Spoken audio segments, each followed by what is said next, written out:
It's a standoff that's gone beyond the Kenyan opposition activist Miguna and the authorities who want him out of the country. For a second time, Mr. Miguna has been forcibly deported despite a court ruling that he be allowed back into the country.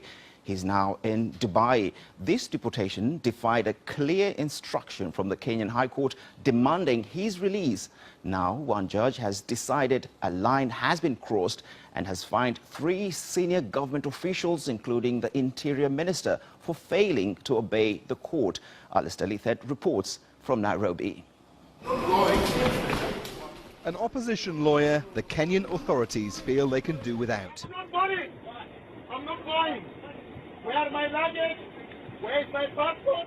Miguna resisted deportation, but claims police finally got him aboard a flight by beating and drugging him. About 50 heavily armed thugs wrestled me to the ground, he said, and sat on top of me as a group of 4 different thugs injected substances all over my body until I passed out. He regained consciousness on a plane in Dubai. An Interior Ministry spokesman said the government's not in the business of drugging people. They have just been detaining me in Comunicado. The treatment of this firebrand lawyer has created a rift between the Kenyan government and the country's independent judiciary. Miguna's trouble started here on a stage in Nairobi. The man in the white hat was opposition leader Raila Odinga's right-hand man at his mock swearing-in as People's President in January. Soon after this publicity stunt, the lawyer was charged with treason, but then the government took his Kenyan passport and deported the dual citizen to Canada.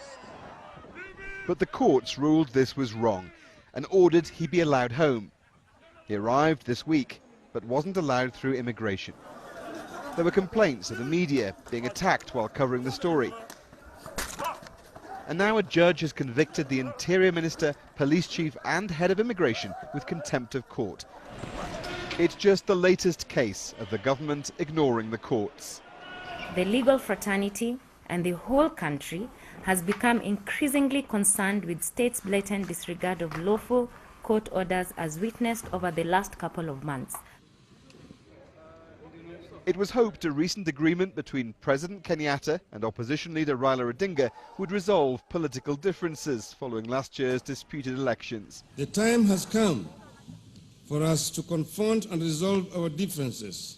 But the row between the government and the judiciary is now becoming a bigger issue, challenging Kenya's democracy. Alistair Lithet, BBC News, Nairobi.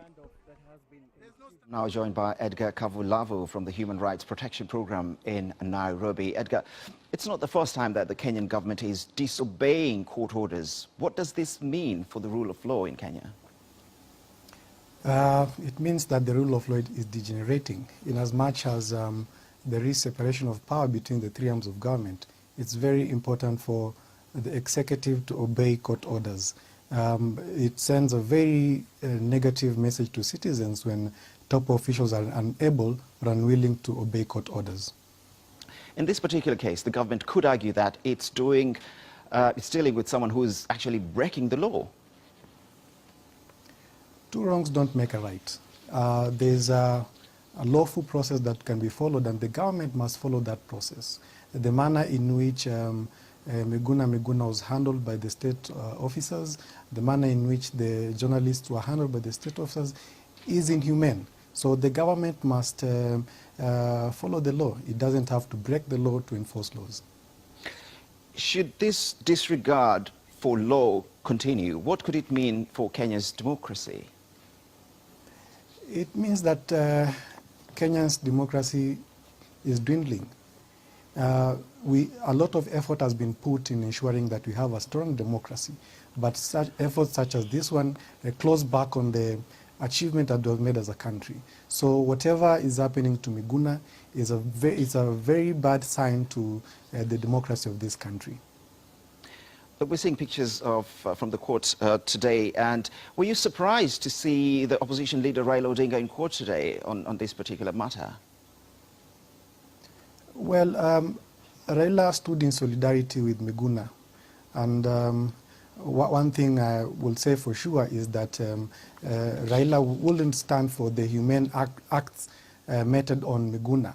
but he was standing in solidarity with Miguna. How serious is this matter to Kenya? This matter is very serious because it is a matter of public interest.